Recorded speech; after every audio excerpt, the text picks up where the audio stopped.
안녕하세요. 저는 30대 초반의 남자 사람입니다. 저는 한 회사의 식품 개발팀에서 근무하고 있습니다. 연구원으로 근무하는데 여러 음식들을 연구하고 개발해 소비자분들이 드시기 좋게 만들어 판매를 할 수 있게 만드는 일을 합니다. 이렇게 제가 사연을 보내게 된 이유는 저에게 좋은 일이 생겨서 드디어 은혜를 갚기 시작할 수 있을 것 같아서입니다. 다들 힘드실 때라는 것을 알기에 좋은 기운 불어넣어 드릴 수 있을 것 같기도 했고요. 저보다 더 어려운 일들을 겪으신 인생 선배님들의 이야기를 야근하면서 들으며 저도 같이 울기도 하고 기운을 내기도 했기에 저도 이 순간이 오면 꼭 웃으며 좋은 소식 알려야지 했던 것도 있고요. 사연을 보내면서 가슴이 벅차고 행복해하고 있는데 그 마음이 잘 전달됐으면 좋겠습니다. 없는 글솜씨이지만 열심히 써볼 테니 잘 들어주시면 감사하겠습니다. 저는 평범하지만 조금은 부유한 집에 외아들로 태어나서 어린 시절에는 부족한 것 없이 자랐습니다. 엄마와 아빠는 제가 가지고 싶어 하는 것이 있으면 적절한 때를 골라 사주셨기 때문에 주변 친구들 사이에서 장난감, 게임기가 많은 아이이기도 했습니다. 그렇다고 무조건 오냐오냐 하신 것도 아니셨지만 부모님은 항상 저에게 최선을 다해 주셨습니다. 그때는 그 사실을 실감하지 못했지만 지금 생각해보면 그랬더라고요. 운동을 좋아하는 저를 위해 축구, 태권도, 수영을 배웠는데 모두 선수를 해보는 게 어떠냐는 선생님들의 제안에 뭘 해야 할까 고민을 할 때도 뭐든 고르기만 해. 아빠가 뒷바라지 해줄 테니까. 라며 제가 하는 일에는 적극적으로 나서 주셨습니다. 하지만 운동은 취미로 하고 싶다는 선택을 제가 했을 때도 부모님께서는 지지해 주시며 학원과 과외 선생님을 붙여주셨죠. 저의 꿈이 갑자기 조종사가 되는 걸로 바뀌었거든요. 하늘을 날아 나라를 지키는 모습을 상상만 해도 가슴이 벅차더라고요. 친구들은 저를 엄청 부러워했습니다. 부모님이 뭐든 다 해주셨으니까요. 저는 그런 부모님이 자랑스럽고 좋았습니다. 그리고 그 행복은 영원할 것이라고 생각했습니다. 그저 씩씩하고 건강하게 자라기만 하면 될 일이었죠. 그렇게 평화롭고 안정된 날들은 제가 중학교 때까지는 계속되었던 것 같습니다. 어느 날부터인가 아빠는 집에 못 들어오시는 날이 많아졌고 집 앞에는 이상한 아저씨들이 기웃거리더라고요. 엄마는 처음엔 별 이야기가 없으시다가 점점 얼굴이 어두워지시는 날들이 많으셨습니다. 처음엔 과외 선생님이 안 오시더니 그 다음부터 학원을 그만두게 되더군요. 그때마다 엄마는 아빠 일이 다시 잘 되면 그때 다시 시작하자 라며 절 달래시곤 했습니다. 그때까지만 해도 금방 다시 전처럼 돌아갈 수 있다고 별일 아니라고 생각했습니다. 하지만 제 생일이 되어 아빠가 미역국에 초를 꽂은 카스텔라 빵을 상위에 올리시고 파티를 하자고 하셨을 때 아, 우리 집이 상당히 어렵구나 라고 실감을 하게 되었습니다. 용돈도 점점 줄다가 없어지고 항상 신상품만 입던 제가 점점 입을 옷이 없어지면서 좀 어렵구나 싶었지만 이 정도일 거라고는 상상도 못했었거든요. 그런데도 항상 절 보면 웃는 부모님 앞에서 실망한 모습을 보일 수 없었던 저는 와, 엄마 아빠는 역시 내 마음을 잘 알아. 나 요즘 크림이 별로던데 어떻게 알고 이런 케이크를 준비했어? 완전 내 스타일이야. 감사합니다. 엄마, 미역국 진짜 맛있어. 역시 최고. 라며 엄지척을 해보이는 것으로 제 마음을 대신했습니다. 그런 저를 보고 엄마는 눈물이 그렁그렁 하셨고 아빠는 아들, 미안. 아빠가 얼른 다시 돈 많이 벌어서 우리 아들 이번 생일에 못한 거 다 해줄게. 라고 하셨습니다. 그런 부모님께 치, 내가 애야? 그 정도는 다 알아. 우리 아빠 더 잘 돼서 대기업 사장님 될 거지? 아무래도 내가 조종사가 아니라 경영학과를 가서 아빠 회사 대를 이어야겠어. 라며 웃었습니다. 아빠는 부품 만드는 회사를 운영하셨는데 할아버지가 시작하신 회사라 오래된 기계를 바꾸고 확장을 하는 과정에서 사기를 당하셔서 회사가 어려워진 거라 하시더라고요. 다들 오래된 거래처였기에 믿으셨는데 어음을 부도 처리해버리고 사라지신 분들도 계셨고 아예 물건을 넘길 생각도 없으면서 돈만 받아가신 분들도 계셨고요. 할아버지가 어려울 때 도와주신 분들도 참 많았다는데 그렇게 아빠를 힘들게 한 거였죠. 그럼에도 아빠는 사람이 어려우면 의도하지 않아도 그럴 수 있어. 아빠 어릴 때 용돈도 주시던 분들인데 일부러 그러진 않으셨을 거야. 그런데 아프긴 아프다. 선민아, 나중에 선민이는 베풀고 나눌 줄 아는 어른이 되는 건 당연하고 어렵다고 도망치지 않았으면 좋겠어. 은혜를 갚는 것도 당연하고 아빠가 당해보니까 너무 아파. 라며 씁쓸하게 웃으셨습니다. 그러고 얼마 뒤 아빠 회사는 문을 닫게 되었습니다.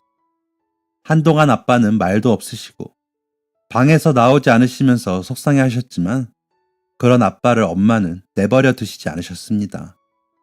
엄마는 이사를 준비하셨고 외갓집에 부탁해 아빠와 함께 새로 시작할 수 있는 일을 할 자금을 가지고 오셨더라고요.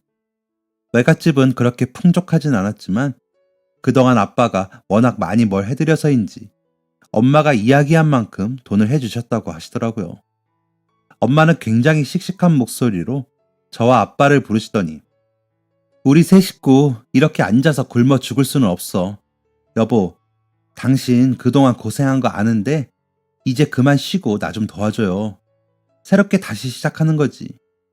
뭐 선민이는 이제 엄마도 일하니까 너가 챙겨야 할 것 혼자 챙겨서 학교 다녀야 해. 엄마 아빠는 아직 무슨 일 할지 몰라. 외갓집에서도 가게 구할 돈만 겨우 해주셨어. 공짜 아니고 갚아야 해. 이거 그냥 줄 만큼 외삼촌이 넉넉하지 못해. 아빠가 애쓰셨지만 회사는 문을 닫았고 그나마 다행인 건 더 빚지지 않았다는 거야.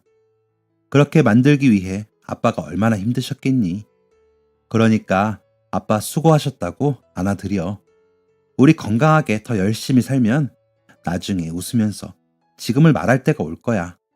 라며 웃으셨습니다. 그런 엄마에게 아이, 난 또 뭐라고. 내가 애야? 나 조금 있으면 고등학생이야. 그동안 엄마 아빠가 날 너무 과잉보호한 거지. 나 다 할 수 있어. 그리고 우리 엄마 아빠처럼 유능한 사람들이 성공 안 하면 누가 하겠어. 난 걱정 하나도 안 해. 마음 같아서는 더 쉬시라고 하고 싶은데. 라며 아빠를 안아드렸습니다. 그런 저와 엄마를 번갈아 보시던 아빠는 아이 참 우울한 척하면서 좀 쉬려고 했는데 이거 안 통하네. 알았어. 내가 또 나서봐야지. 우리 마나님이 이렇게나 원하시는데 라며 웃으셨습니다. 그때 저는 아빠의 눈에 고인 눈물을 보았습니다. 흘리지 않으려 노력하셨지만 눈물이 고여 있더라고요. 다음 날부터 엄마와 아빠는 어떤 일을 하면 좋을지, 어디로 이사를 가야 할지 알아보시느라 바쁘셨습니다. 집을 줄여서 가면서 생긴 돈을 합쳐 일을 하시려는 생각이셨죠. 엄마가 결혼 전 알던 아는 언니가 동대문에서 장사를 하셨는데 그쪽 일을 하려고 알아보시더니 점포를 내셨다고 하시더라고요. 언니에게 4개월간 일을 배우시고 가게를 여시면서 온라인 쇼핑몰도 시작하기 위해 이리저리 알아보셨습니다.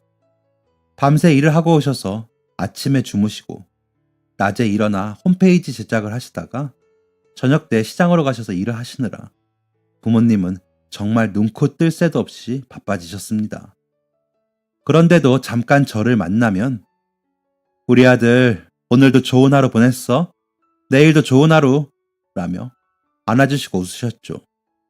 저도 그런 부모님을 실망시켜드리고 싶지 않아 열심히 공부했습니다. 아침에 혼자 일어나 학교를 갈 때 처음엔 이상했지만 더 단정하려고 노력했습니다. 다행히 성적은 학원을 그만뒀는데도 떨어지지 않았고 괜찮은 성적으로 고등학교 입학하게 되었습니다. 그 사이 부모님은 온라인 쇼핑몰과 점포에서 괜찮은 수익을 올리셨고 일을 시작하신 지 1년여 만에 외삼촌에게 빚을 다 갚으셨다며 쉬는 토요일 저녁에 축하 파티를 하게 됐습니다.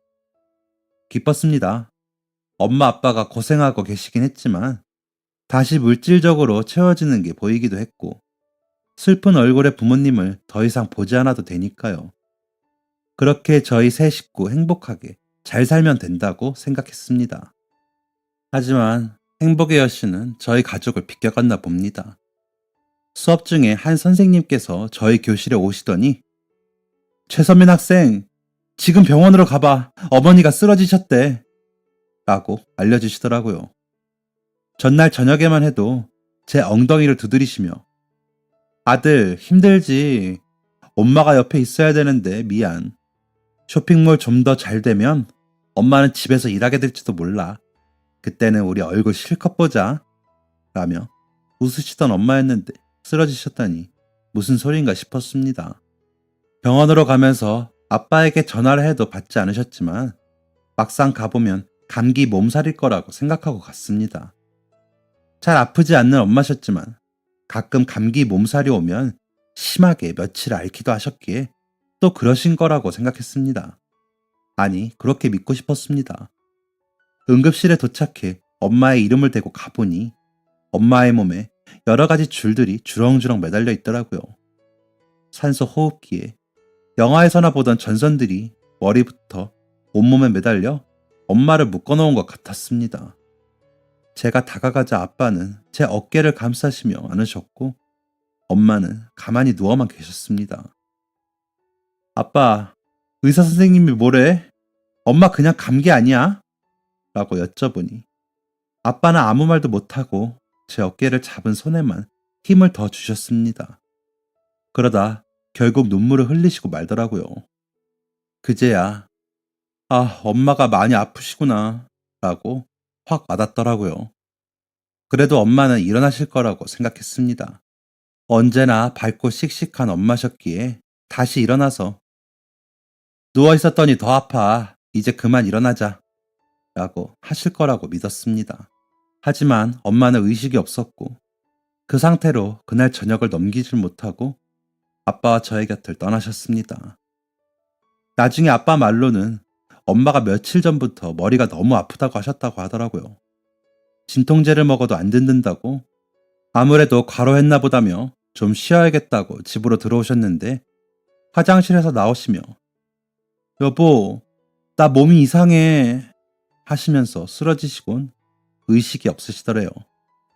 구급차를 타고 오는데도 정신이 돌아오지 않았고 응급실에 도착해 검사를 한 의사 선생님은 뇌동맥류 파열일 가능성이 있다며 수술을 해야 하는데 일단 상황을 조금만 지켜보자 하셨지만 엄마는 한마디 인사도 못하고 저희 곁을 떠나게 되신 것이었습니다.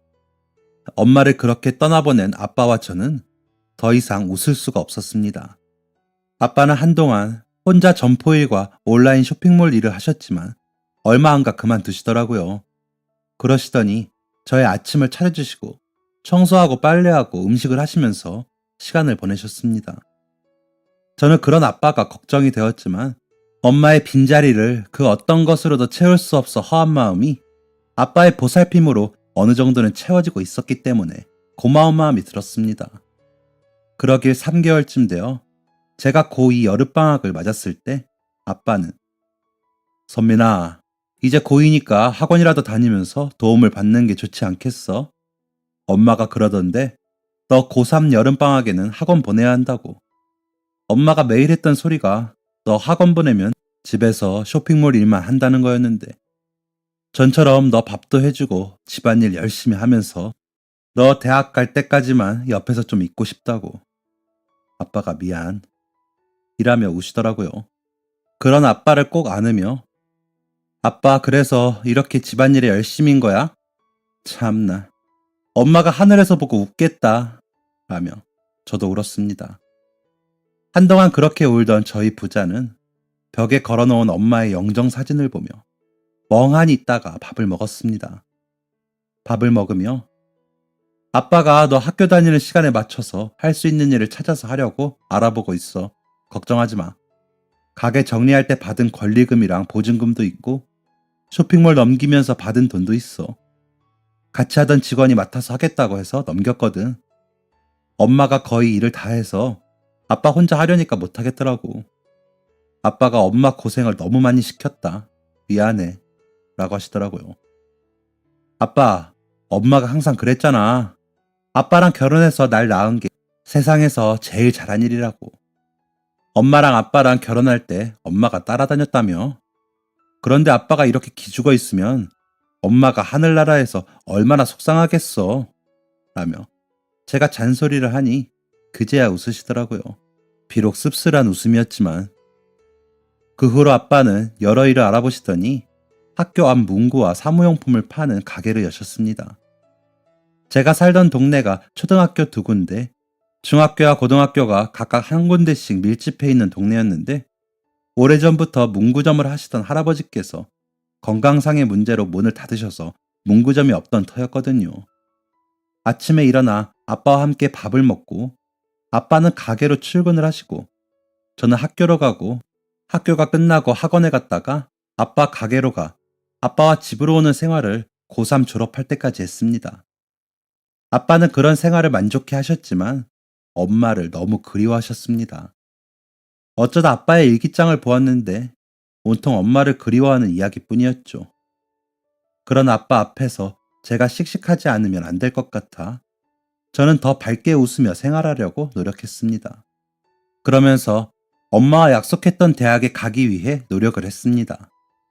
학교 담임 선생님께서도 제 성적이면 충분히 갈 수 있다고 하셨고요. 수능을 치르고 드디어 찾아온 해방감에 신나더라고요. 그래서 친구들과 노래방도 가고 PC방도 가고 신나게 놀았습니다. 괜히 여자아이들과 영화를 보러 다니기도 하고요. 아빠는 그런 절 보시면서 아들, 대학도 가기 전에 아주 날라리가 되겠어 라며 웃으셨습니다. 저는 대학 합격에 자신도 있었고 그때가 아니면 교복을 입고 놀 수 있는 시간이 없을 것 같아 신나게 놀았습니다. 그동안의 시간들을 보상이라도 하듯 열심히 놀았습니다. 수능 시험 점수가 발표되기 하루 전날에도 친구들과 PC방에서 신나게 게임을 하는데 아빠에게 전화가 와 받았더니 아들, 오늘은 좀 일찍 와서 같이 들어갈까? 아빠가 맛있는 거 사줄게 라고 하시는데 아빠, 내일 점수 나오면 원서 쓰느라 또 정신 없다고요. 나 오늘까지만 놀게요. 응? 이라며 아빠에게 집에서 보기로 약속을 하고 전화를 끊었습니다. 그리고 한 20분 정도가 지났을까? 아빠가 또 전화를 하시기에 우리 아빠가 오늘따라 왜 이렇게 보채실까? 하는데 지금 이 전화 주인 분께서 사고가 나셨어요. 구급차에 실려가는 중인데 땡땡 병원으로 가고 있으니 가족분이 서둘러 오셔야 할 것 같습니다. 라는 목소리가 들리더군요. 머릿속이 엉망진창으로 뒤섞이면서 도대체 무슨 소리인지 모르겠더군요. 같이 게임을 하던 친구들은 왜 그래? 라며 묻는데 저는 뭐라고 이야기해야 할지 모르겠더라고요.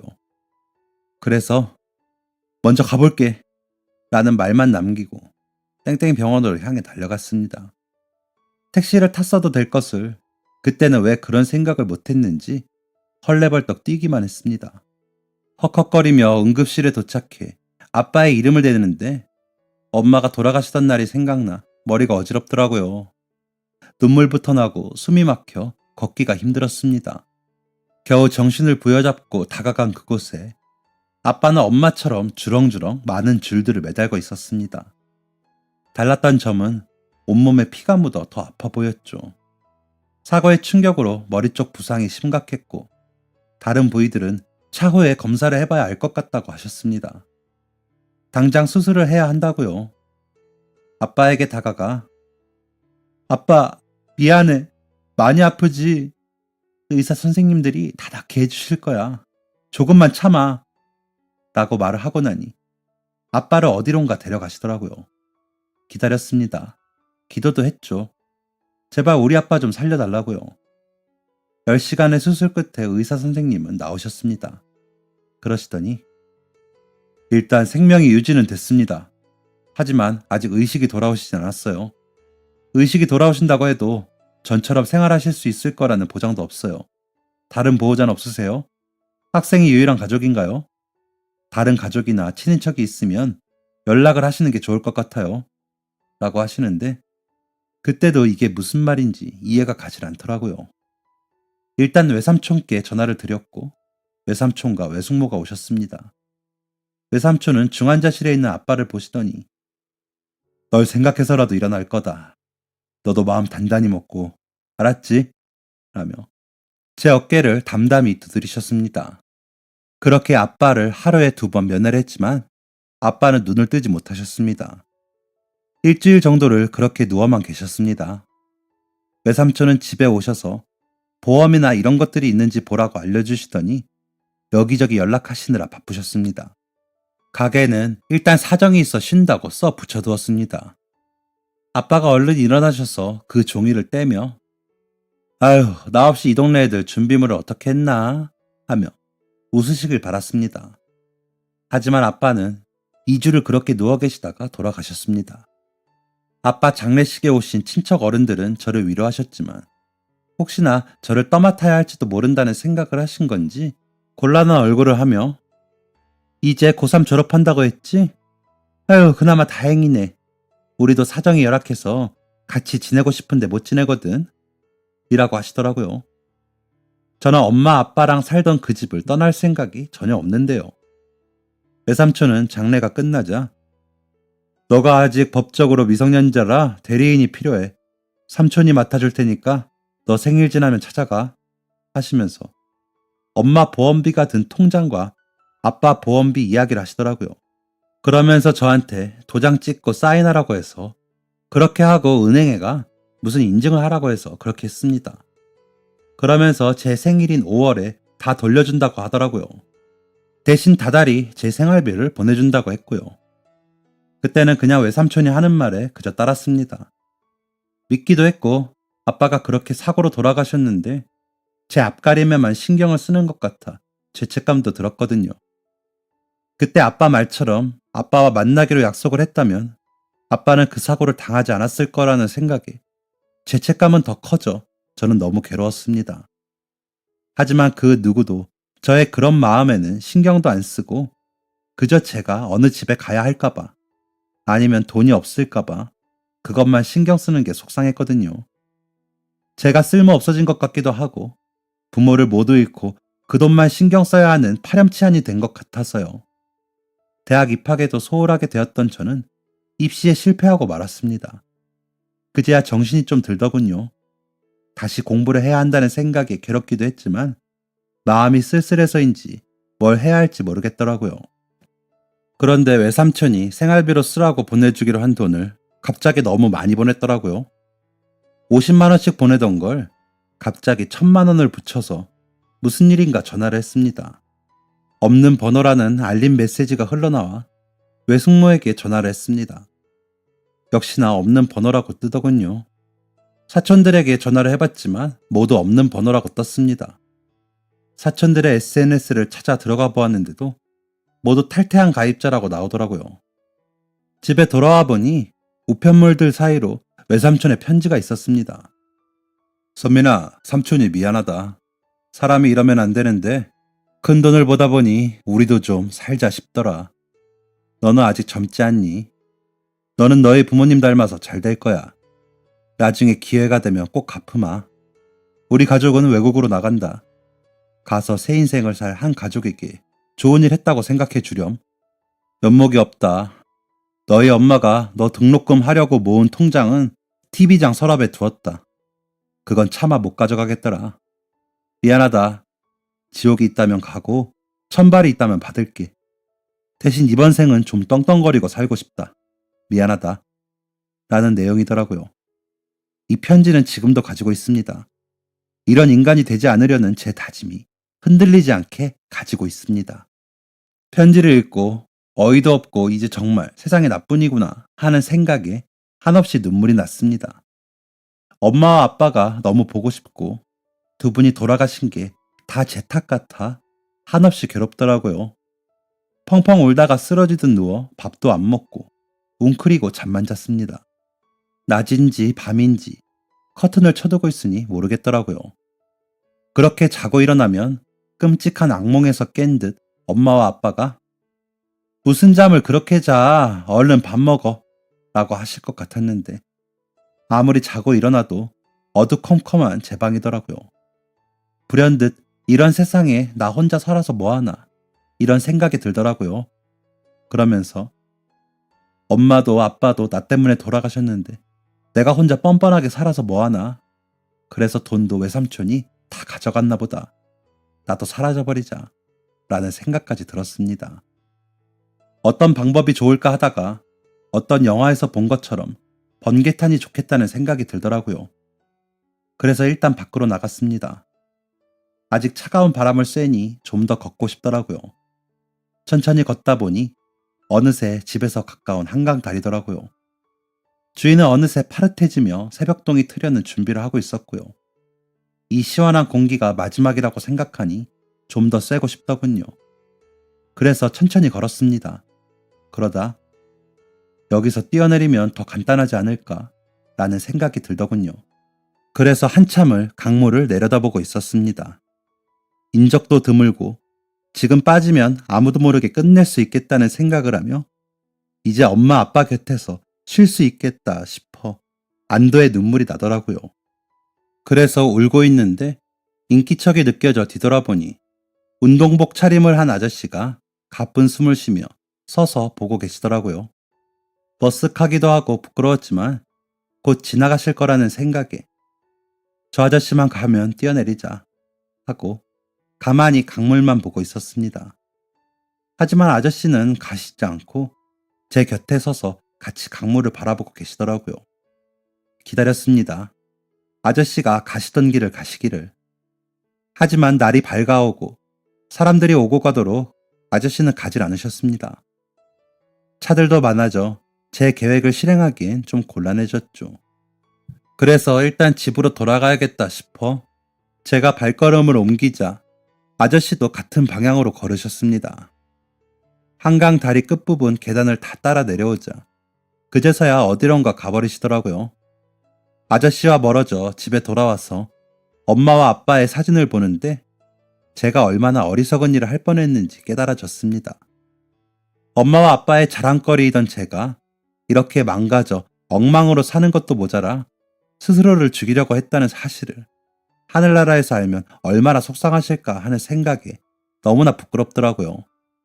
부모님께 부끄럽고 미안하다는 생각을 하니 정신이 차려졌습니다. 그러고 나니 허기가 찾아오더군요. 일단 라면을 끓여 밥을 먹었습니다. 그리고는 앞으로 어떻게 해야 할까 고민을 했습니다. 외삼촌이 붙여준 1,000만 원은 앞으로 재수생활을 할 학원비에 보태어 쓰고 엄마 통장의 돈과 아빠 가게 정리한 돈을 합쳐서 대학 등록금으로 쓰면 되겠더라고요. 그럼 문제는 앞으로의 생활비였습니다. 생활비는 제가 아르바이트라도 해서 충당을 해야 이 집에서 생활할 수 있으니까요.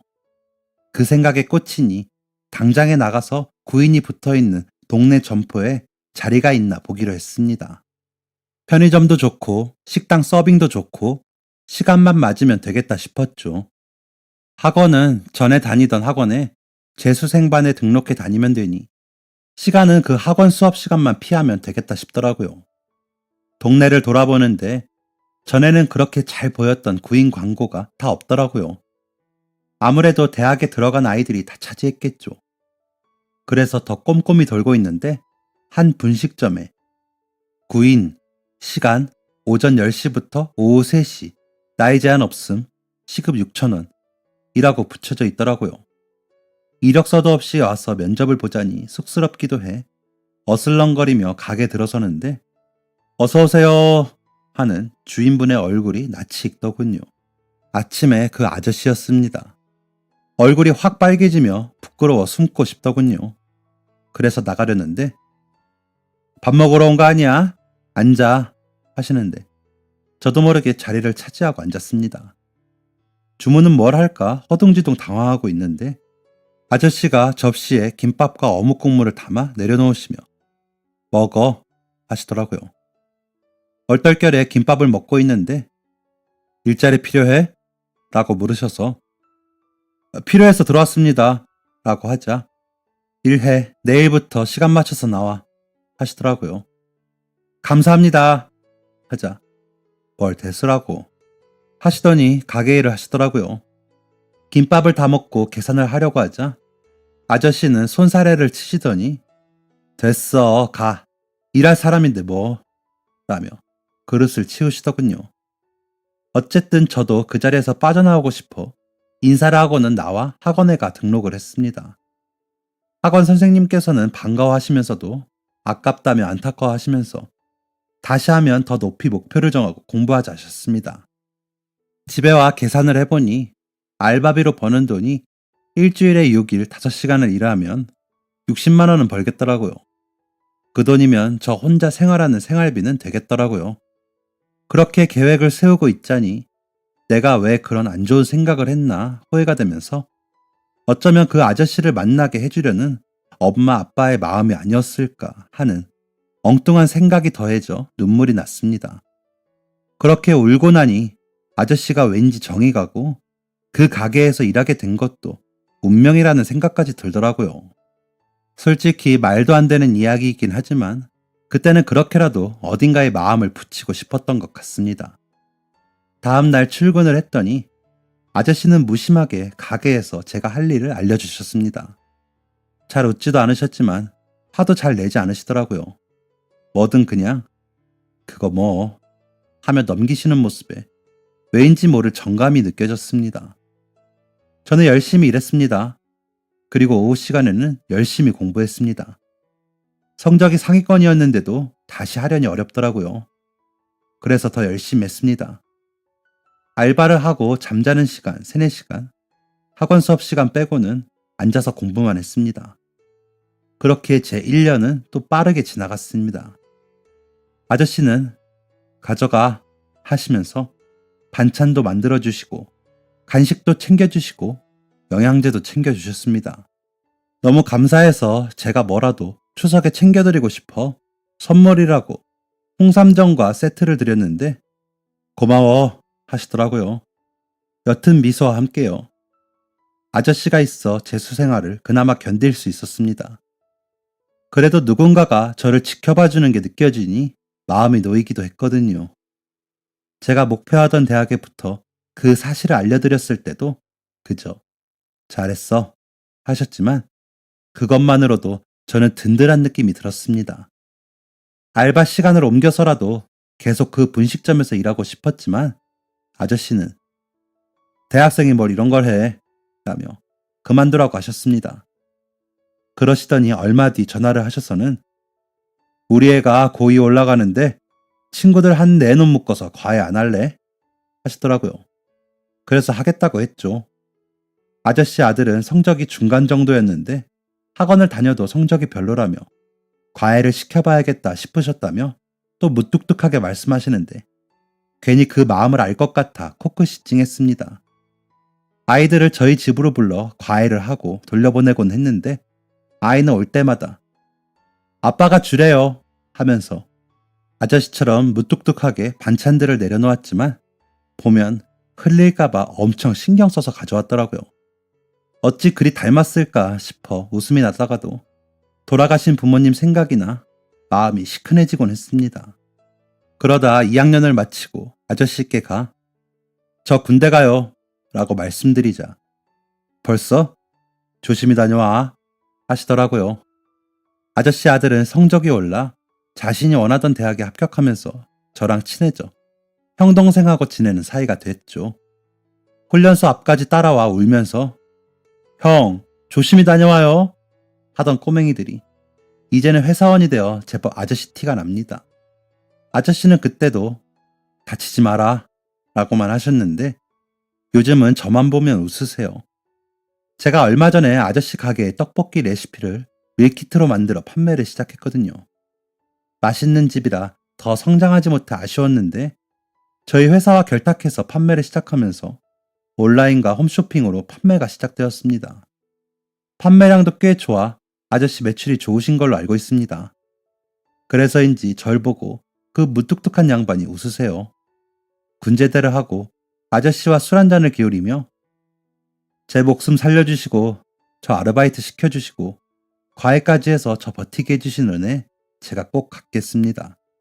했을 때는 자식 갚긴 뭐 너가 잘했지 하시더니 웃으셨습니다. 좋으신가 봅니다. 저는 지금부터라고 생각합니다. 프랜차이즈도 만들 수 있도록 알아보고 있거든요. 요즘은 우리 큰아들이라며 반가워하시는 아주머니의 목소리가 듣고 싶어 아저씨 집에 자주 갑니다. 아저씨와 아주머니 옷도 사드리고요. 돌아가신 부모님께 못 해드리는 거 두 분께 다 해드리려고 합니다. 저 잘하고 있는 거 맞죠? 그저 제 사심을 채우는 것이라도 좋습니다. 그렇게 해야 마음이 편할 것 같아요.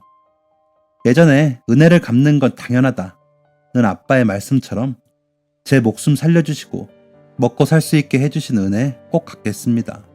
저 그렇게 해도 되겠지요? 제가 은혜 잘 갚을 수 있게 저희 아저씨의 떡볶이 잘 팔리게 해주시고 저도 잘 되라고 응원 좀 해주세요. 어리광을 부린 것 같아 민망하고 죄송하네요. 이렇게 털어놓으니 더 열심히 살아야겠다는 생각이 듭니다. 여러분들도 언제나 이겨내시는 삶을 사시길 기도하겠습니다. 감사합니다. 지금까지 사연 들어주셔서 감사합니다. 사연이 재밌으셨다면 구독과 좋아요를 눌러주세요. 감사합니다. 안녕히 계세요.